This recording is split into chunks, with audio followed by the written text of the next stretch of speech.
Bon, maintenant que la Williams a un châssis de rechange, ils peuvent se permettre de se faire mettre dehors gentiment, quoi. Voilà, on parle du fait que c'était peut-être la dernière course de Logan Sargent. Il ne l'a pas fini, mais qui pour le remplacer? Antonelli, ça paraît très prématuré quand même. Dans tous les cas, 10 secondes de pénalité pour Magnussen. Ça y est, Ocon s'est peut-être enfin débarrassé de la vanne la plus longue de l'histoire de la Formule 1 et qui, avec le temps, devient vraiment pas drôle.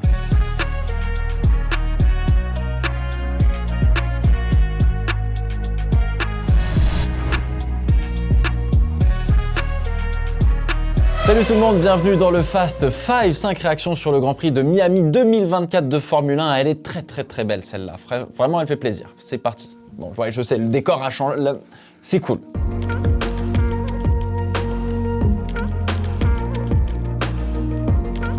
Cinq pénalités sur le week-end. Combien ?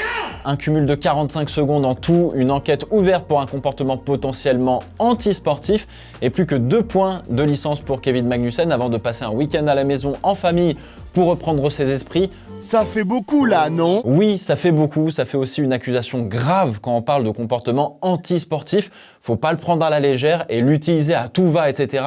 Et dans ce cas, effectivement, la question peut se poser. Magnussen, comme à Jeddah, a retenu par toutes les manières possibles et imaginables les voitures derrière lui pour protéger son coéquipier Nico Hülkenberg afin de marquer de précieux points au championnat pendant la sprint. Alors, on a eu droit à des défenses musclées, souvent un peu trop musclées, où il finissait par emmener dehors son adversaire, notamment au virage 11.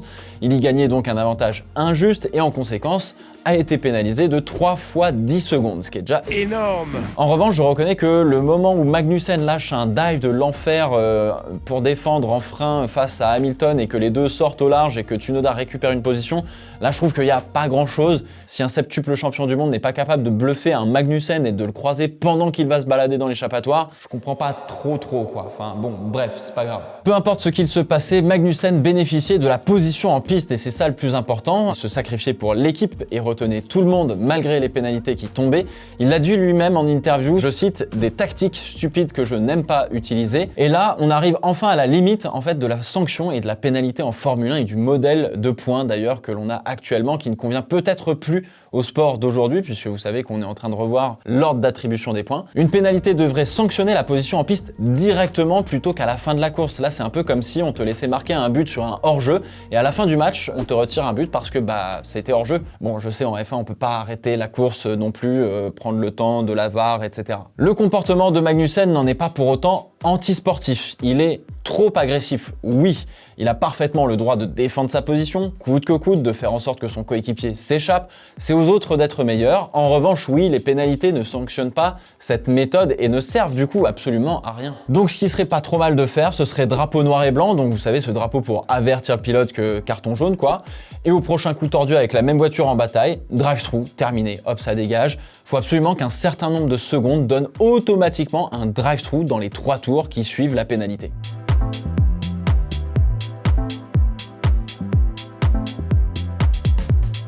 Deuxième réaction un petit peu à l'image de Las Vegas, le circuit de Miami ressemble pas grand chose, peut-être à part les S du premier secteur qui sont quand même plutôt cool, ça va mais sinon c'est un peu bof quoi. Mais par contre cette année en tout cas on a eu du vrai spectacle tout le week-end et en particulier au virage 11. Alors c'est un tout, hein. On a des voitures vraiment proches en termes de perfo cette année, les conditions de piste ont pas mal aidé, le dirt air était juste ce qu'il fallait, le DRS pareil, bref si les pilotes voulaient dépasser, fallait construire intelligemment sa manœuvre. Alors le T11, le virage 11, c'est un gros frein après une ligne droite DRS, on a de la place et la suite du virage à droite permet plusieurs constructions de dépassement. Soit le défenseur défend à l'intérieur, ce qui se passe généralement, dicte la manœuvre comme on l'a vu beaucoup de fois et l'attaquant qui tente par l'extérieur se retrouve généralement dehors parce que il n'est pas suffisamment à hauteur et donc c'est tout à fait légal de faire ça. Soit effectivement tu plonges à l'intérieur, faut être très bon là pour le coup pour être ensuite devant avant le virage à droite, sauf que généralement l'adversaire coupait un petit peu l'entrée du virage 12, ce fameux virage à droite. On avait un côte à côte qui finissait dans le virage 13 avec la voiture à l'intérieur qui prenait l'avantage. Donc tout l'enchaînement, faut prévoir où on va se placer pour passer en premier dans le goulot d'étranglement du virage 13 juste avant la chicane. Donc à moins de pas bien défendre en arrivant au T11, généralement le défenseur était plutôt safe et il pouvait se refaire attaquer peut-être au virage 17 après la deuxième grande ligne droite pour ensuite peut-être avoir un droit de réponse au virage 1, mais ça devenait vraiment tendu. On a vu un paquet de pilotes tirer tout droit et pas qu'au départ d'ailleurs sur ce virage 1. Charles Leclerc lui a fait complètement autrement. Tour 21, il est arrivé Mach 12 sur Lewis Hamilton avec des pneus plus frais et il a planté un frein qui est tellement magistral qu'il était devant Hamilton au point de corde à l'extérieur, ce qui dans la plupart des cas est quasiment impossible à faire en tout cas. Il a dicté la suite de la manœuvre et Hamilton ne pouvait pas tenir en fait le virage 12 par l'extérieur, donc Leclerc a bien terminé sa manœuvre juste avant le virage 13. Hamilton justement lui il allait enrouler Yuki Tsunoda au poil de lion vraiment au tour 34 par l'exté dans le T12 pour passer dans le T13. C'était vraiment très très beau, mais il a pris en fait Tsunoda en référence pour le point de corde et puis tu mets pas une feuille de papier, hein. Vraiment tu mets pas une main, c'était chaud, c'était beau. Alors en revanche par contre j'ai pas compris la pénalité de Sainz pour son dive des enfers certes sur Piastri au virage 17, ils restent tous les deux dans les limites de la piste, donc Sainz en fait il freine, il a le droit de tirer tout droit et d'utiliser toute la piste qu'il veut tant que Oscar ne se fait pas mettre dehors, et il est devant Piastri au point de corde, même si bon ils n'ont pas vraiment pris la corde. Alors oui il perd un petit peu l'arrière et endommage l'aile avant de Piastri, c'est marrant mais il y a d'autres pilotes qui endommagent des voitures et qui reçoivent pas de pénalité pour autant, donc voilà. Mais, bref, on va en reparler. Juste pour conclure là-dessus, vraiment, je sais pas pourquoi mais les deux formats sprint qu'on a eu en Chine et à Miami, j'ai vraiment ultra kiffé pour le coup. C'est peut-être une question d'habitude ou de circuit ou de conditions, etc. Mais je trouve que c'était vraiment cool. C'est pas encore tout à fait parfait, mais c'est mieux. Je sais pas ce que vous en pensez, mais en tout cas, si je pouvais avoir plus de sprints et de week-ends comme ça dans l'année, ça me dérangerait pas en fait. Je sais pas si je serais fan, mais ça me dérangerait pas du tout. Et je trouve que c'est très bizarre en fait comme feeling. Enfin voilà, si vous avez une réponse.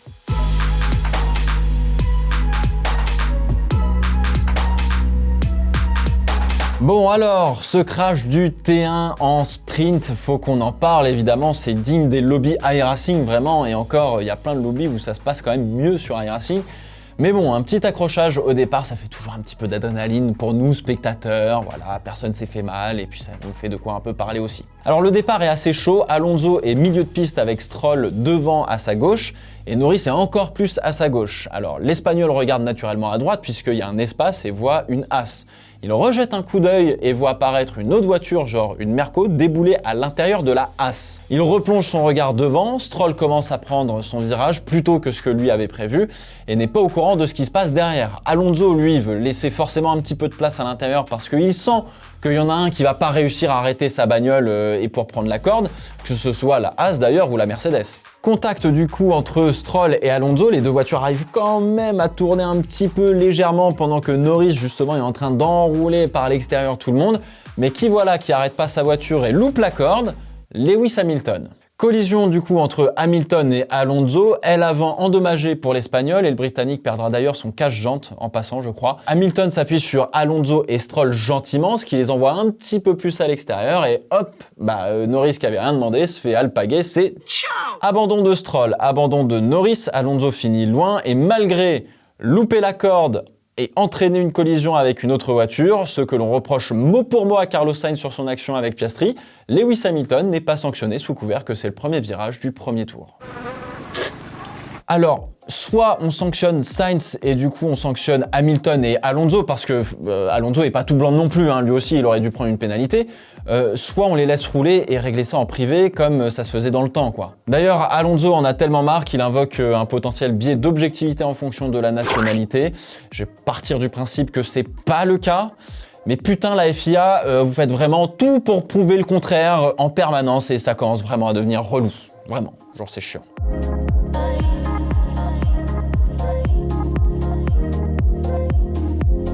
Bon, on a beaucoup parlé de pénalités et de manœuvres, ça n'empêche encore une fois qu'on a eu un beau spectacle et pour preuve Esteban Ocon et Fernando Alonso se sont adonnés à une très belle bataille où chaque move, que ce soit en attaque ou en défense, est absolument sublime, vraiment, pour le coup, comme quoi on peut se battre sans se mettre dehors.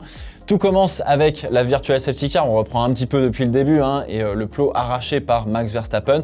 Contrairement aux jeux vidéo, ce genre de plot ne dépop pas tout seul comme ça au bout de 1 ou 2 tours.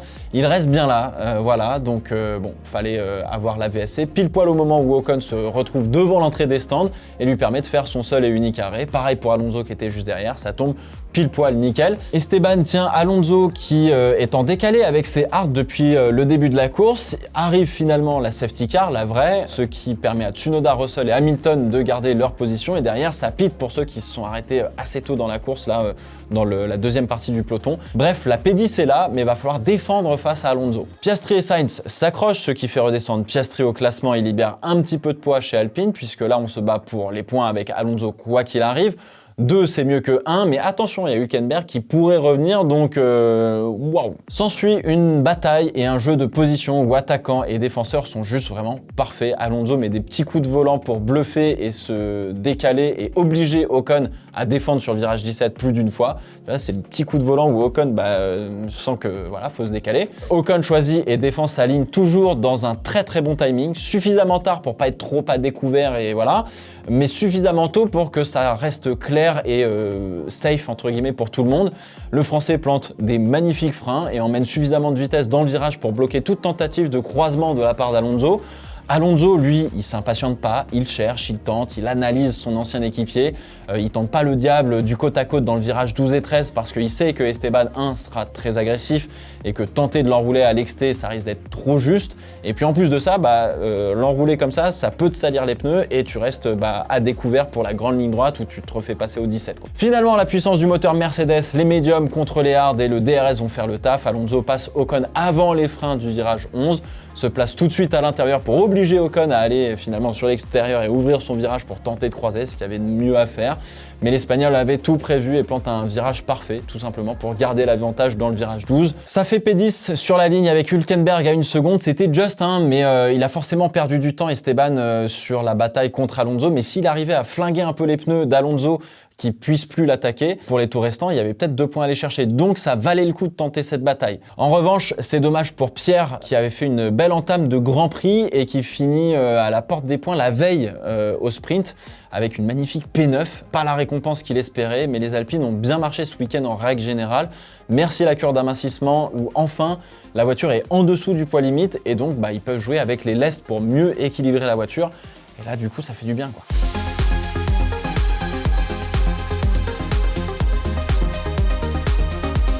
Bon, qu'est-ce que je peux vous dire sur Lando Norris? On a donc un nouveau vainqueur de Grand Prix qui le mérite depuis un petit moment où je pense que, en vrai, tout le monde est sincèrement heureux pour lui et la course qu'il a fait est absolument parfaite. Bon, il y a peut-être un petit truc, mais elle est globalement parfaite. Partie P5, on s'attendait surtout à une bataille Red Bull-Ferrari avec des McLaren prêtes à toujours prendre 1 ou 2 petites opportunités.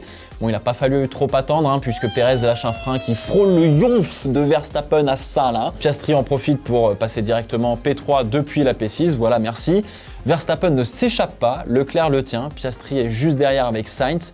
L'Australien finit par passer le Monégasque, alors un petit peu en difficulté avec ses pneus sur ce début de course. Norris observe d'un peu plus loin avec Perez. On entre dans la fenêtre d'arrêt, on dit box opposite McLaren à Leclerc, ce qui était purement un bluff pour tenter de faire rentrer les papayas.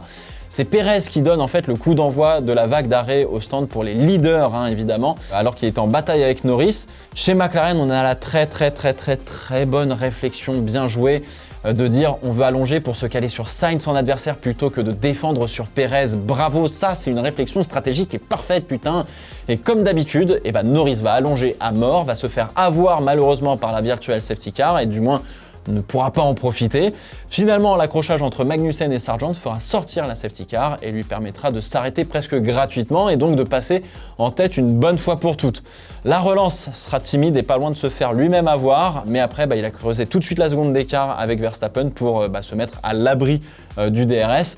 Horner disait d'ailleurs que Verstappen avait pris quelques dégâts sur le fond plat en coupant la chicane, ce qui peut aussi expliquer en partie son manque de rythme en fin de course entre guillemets, mais globalement, depuis le début du Grand Prix et même du week-end en règle générale, Verstappen a eu pas mal de difficultés avec l'équilibre de sa voiture. Donc voilà. Les tours étaient longs, mais aucune erreur. Première victoire en Grand Prix, on l'a beaucoup attendu, alors qu'elle aurait pu se produire en 2021 à Sochi ou même peut-être à Monza, s'il y avait une bataille avec Ricciardo et tout. Mais vu la course qu'il a fait, c'est une course qui est digne d'un champion du monde. Vraiment, c'est une course de champion du monde que Norris nous a sorti. Elle est vraiment parfaite. Alors, petit big up à Fred Vasseur qui s'est joint aux festivités et qui avait dit dans le podcast Dans la boîte à gants, il ne faut pas oublier de s'amuser. C'est important, on n'a qu'une vie, encore une fois, hein, on va pas vous en remettre une comme dirait l'autre derrière, et puis on reste quand même sur un caillou perdu dans l'espace. Donc, c'est peut-être le moment juste de profiter de kiffer la vie. Allez, je vous lâche avec ce dont je n'aurais pas parlé, mais c'est pas l'envie qui manquait, évidemment. Ricciardo P4 en sprint quand même, hein, au fond pendant le Grand Prix, et c'était l'inverse pour Tsunoda. Mais ça fait plaisir pour Ricciardo, même pour Visacarb, voilà. Ricciardo qui confirme qu'il se souvient comment on pilote, surtout pour tenir la Ferrari de Carlos Sainz pendant tout un gros relais de course, si tu préfères. Donc bravo Daniel. Bon gros moment de MDR, ça fait sourire évidemment la safety car qui pick-up entre guillemets Verstappen au lieu de Norris. Bon, ça fait juste sourire, hein, c'est vraiment, voilà, ça fait du bien. Voilà. Et puis double podium d'ailleurs de Dorian Parr en F1 Academy avec Abby Pulling qui a été dominante sur tout le week-end. Petit too much de Lola Lovinfos, mais il y a du potentiel, donc let's go. Faudra suivre attentivement la prochaine manche en Espagne pour la F1 Academy. Voilà, c'est la fin de ce Fast 5. J'espère qu'il vous a plu. N'hésitez pas à compléter avec vos réactions dans les commentaires, évidemment, parce que j'ai pas pu tout dire. On se retrouve dans 2 semaines pour le Fast 5 du Grand Prix d'Émilie-Romagne. En attendant, quelques belles surprises à retrouver sur Insta, là, donc n'hésitez pas à venir vous abonner, évidemment. Et jeudi, on parlera de F1 et de MotoGP. Mais vous enflammez pas, on parle pas vraiment de MotoGP. On parle de F1 et de Moto, mais on parle pas vraiment de MotoGP. Je suis désolé, il y aura pas forcément de vidéo MotoGP. Mais soyez là jeudi, quoi. Ciao, ciao.